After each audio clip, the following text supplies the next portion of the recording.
Welcome, welcome. We are reading Deuteronomy chapter 6 and 7 today. I'm so glad you can join me and we get through this last book of the Torah, and then we can move on to other books in the Tanakh, which is the Bible.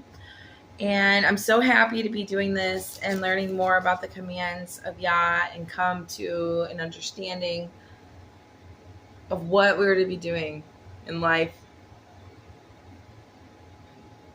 It's my pup. Hi, Lee. Hi. Say hello. She's a baby husky. She's like a miniature version. All right, so chapter 6 of Devarim, which is Hebrew for Deuteronomy. And this is the command, the laws and right rulings which Yah your Elohim has commanded to teach you to do in the land that you are passing over to possess. So when you revere Yah your Elohim to guard all his ways and his commands, which I command you, you and your son and your grandson, all the days of your life, and that your days be prolonged. And you shall hear, O Israel, and shall guard to do, that it might be well with you, and that you increase greatly, as Yahweh Elohim of your fathers has spoken to you, a land flowing with milk and honey. Hear, O Yisrael, Yah our Elohim, Yah is one. And you shall love Yahweh your Elohim with all of your heart, with all of your being, and with all of your might. These words which I am commanding you today shall be in your heart, and you shall impress them upon your children. Speak of them when you sit in your house, when you walk by the way, when you lie down, and when you rise up. And you shall bind them as a sign on your hand, and they shall be as frontlets between your eyes. And you shall write them on the doorpost of your house and on your gates. And it shall be when Yahweh your Elohim brings you into the land, which he swore to your fathers, Abraham, Yitzchak, and Jacob, to give you great and good cities which you did not build, houses filled with all kinds of goods which you did not fill, and wells dug up which you did not dig, vineyards and olive trees which you did not plant. And you shall eat and be satisfied. Be on guard, or else you'll forget Yahuwah who brought you out of the land of Mitzrayim, from the house of bondage. Revere Yahuwah your Elohim, and serve him, and swear by his name. Do not go after other mighty ones, that mighty ones of people who are all around you. For Yahuwah your Elohim is a jealous El in your midst, lest or else the displeasure of Yah your Elohim will burn against you, and he shall destroy you from the face of the earth. Do not try Yah your Elohim as you tried him in Mesa. Diligently guard the commands of Yahuwah your Elohim and his witnesses and his laws, which he has commanded you. And you shall do what is right and good in the eyes of Yahuwah, that it might be well with you. You shall go and possess the good land of which Yahuwah swore to your fathers, to drive out all of your enemies from before you, as Yah has spoken.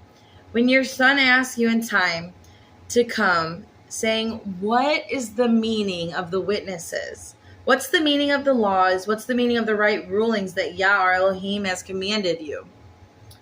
You will say to your son, we were once slaves of Pharaoh in Egypt, and Yah has brought us out of Egypt with a strong hand. Yah has sent signs, he has sent wonders, he has been great and grievous upon Egypt and upon Pharaoh and upon all of his household before our eyes. He brought us out from there, and he brings us in to give us this land which he swore to our fathers. And Yah has commanded us to do all of these laws, to revere him, our Yah, our Elohim, for our good always, to keep us alive as it is today. And it is righteousness for us when we guard to do all his commands before Yah our Elohim, as he's commanded us. As I was reading this, I kept remembering Psalm 119 and how it is a great thing to love his commands and his right rulings, and how David speaks of just loving his Torah, loving his instructions, loving all of his testimonies, all the witnesses, just being filled with joy. Not only will we be blessed if we do these things, we have a greater connection to our Heavenly Father by following these certain right rulings, these instructions. these commands. So praise Yah. That's a great one to read after reading this one, to go along and read Psalm 119.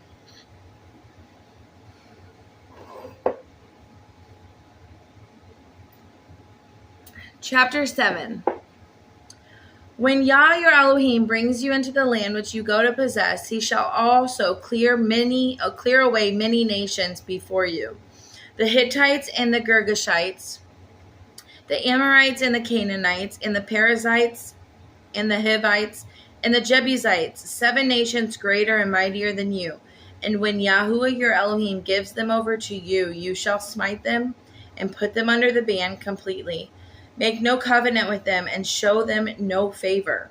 Do not intermarry with them. Do not give your daughters to his son, and do not take his daughter for your son. For he turns your son away from following me to serve other mighty ones. Let me just stop right there real quick. We're in verse 5. This reminds me about over here in chapter 6 when it says, do not, in verse 14, do not go after their mighty ones. There's mighty ones of these people who are all around you. That is so true today. Many people are serving other gods. Many people are doing yoga. I thought it was a great thing for the longest time. It's a beautiful thing for your body to go through these stretches, right? No, it's really not. You need to figure out what Yah wants you to do for your body, a good and healthy way, because it's much deeper than that. It stems from a different God. That's a practice that stems from somebody who was worshiping other gods than the one true God. Does that make sense? So this is still true today. Today, there are people all around me. I'm looking at my neighborhood and I'm just thinking, I wonder who that person served and who that person served. Where's their background from? All these different gods that they may serve. And we're just clearly told not to follow their gods. But you look around town, you look around movies, you look around all these different things that are being worshipped, these mighty ones being worshipped. So that was just a thought. All right, back to chapter 7, verse 4 and 5. He turns your sons away from following me to serve other mighty ones. Then the displeasure of Yah shall burn against you and promptly destroy you. But this is what you will do to them. Break down their altars, destroy their pillars, cut down their asherim, and burn their carved images with fire. You are a holy people, a Kodesh people, to Yahuwah your Elohim. Yahuwah your Elohim has chosen you to be a people for himself, a treasured possession above all the people of the face of the earth. Yah did not place his love on you nor choose you because you were more numerous than anybody else. You were the least of all the people. But because Yah loves you and because of him guarding the oath which he swore to your fathers, Yah has brought you out with a strong hand and redeemed you from the house of bondage, from the hand of Pharaoh, king of Egypt. And you shall know that Yah your Elohim, he is Elohim, the trustworthy El, guarding covenant and kindness for 1,000 generations with those who love him and those who guard his commands. But repaying those who hate him to their face to destroy them, he does not delay with him who hates him. He repays him to his face.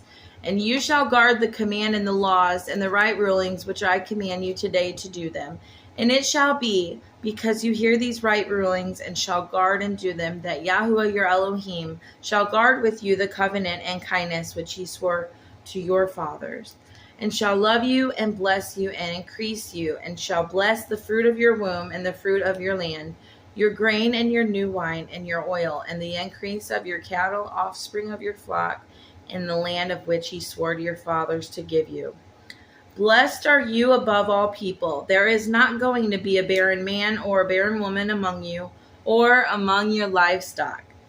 Yah shall turn away from you all the sickness and put on you none of the evil diseases of Mitzrayim, of Egypt, which you have known. He shall put all on those who hate you. And you shall consume all the people whom Yah your Elohim is delivering over to you. Your eyes shall not pardon them, and do not serve their mighty ones, for that is a snare to you. When you say in your heart, these nations are greater than I I am unable to drive them out. Do not be afraid of them. Remember well what Yah, your Elohim, did to Pharaoh and to all of Egypt, the great trials which your eyes saw, and the signs and wonders, and the strong hand and the outstretched arm by which Yah, your Elohim, brought you out. Yah, your Elohim, does so to all the people of whose presence you are afraid. And Yah, your Elohim, also sends the hornet among them until those who are left, who hide themselves from you, are destroyed.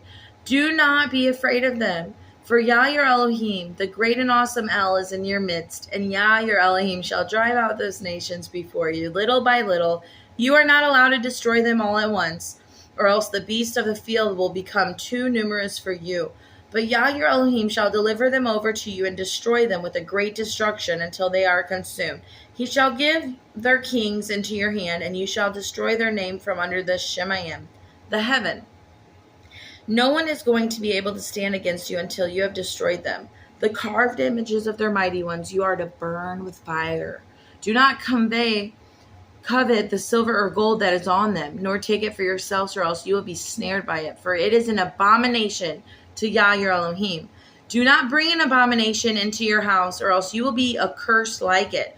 Utterly loathe it, utterly hate it, for it is accursed. I have to say, one thing that I kept thinking of while reading this was crystals and New Age, and you see how normal it is these days, and it's really not. Like here, we're told to like burn these things, rid these things. You know, if I see somebody wearing a crystal and some voodoo stuff, like, am I supposed to rip it off their neck? Am I supposed to destroy it? I mean, that's what it's saying here. But I mean, how many of us do that today? I've only done it in my own household. I encourage you today to purge your house after reading 6 and 7. It makes me think of Psalm 119 and then purging your house, you know. And one thing that I have done in my life, I've had crystals like amethyst and rose quartz and some natural stones, but the shops I got them at were questionable. And so because of that, I destroyed them all. Any books that I've read about like auras and healings and just things that seem so peaceful and natural, and it helps you mentally come to peace. I mean, that's what I used to think. Not anymore. I purged my house of all of that. And this was years ago. So, you know, if it's not from God, or the intention was Yah wasn't behind it when you got it, if it was a pleasurable thing or a selfish thing, or, you know, maybe it was bought it through a company that worships another Yah, God, then I would go ahead and destroy it. Go through your house and see what you can get rid of in your house. Clean your house. Do not bring it into your house, it says in verse 26. Do not bring an abomination into your house, or else you will be accursed like it. Loathe it, and utterly hate it, for it is accursed. So anything, I would go study the things that are in your house if you don't know. If you've had little knickknacks here and there, and you don't really clearly know exactly what it is. I've had family members who are like this. I've had to point it out to before, but maybe little, just, I don't know, little things, little knickknacks, souvenirs maybe. I mean, research what it is. If it's not clearly from Yah and it's not fully, you know, Yah, then I would get rid of it, honestly. That would be my advice for you today. That's just what I keep getting in my mind about these chapters to share with you all. Any new agey, witchy kind of just crystals and self-healing, self-love, all that kind of stuff. If it's not coming from this right here, and it clearly in this tells you to hate those things that are served by that people have served for other gods and they've made with their hands and their mighty ones, get rid of it. Go ahead. Go throw it in the fire. Make a fire. Go burn it. And I'm sure I can think of more things, but that's all I got for right now. So that's all of chapter 8. I encourage you all to just keep your homes clean and fully surrounded by Yah, and intentional. All right, love you all. Be back with another video. Shalom, shalom.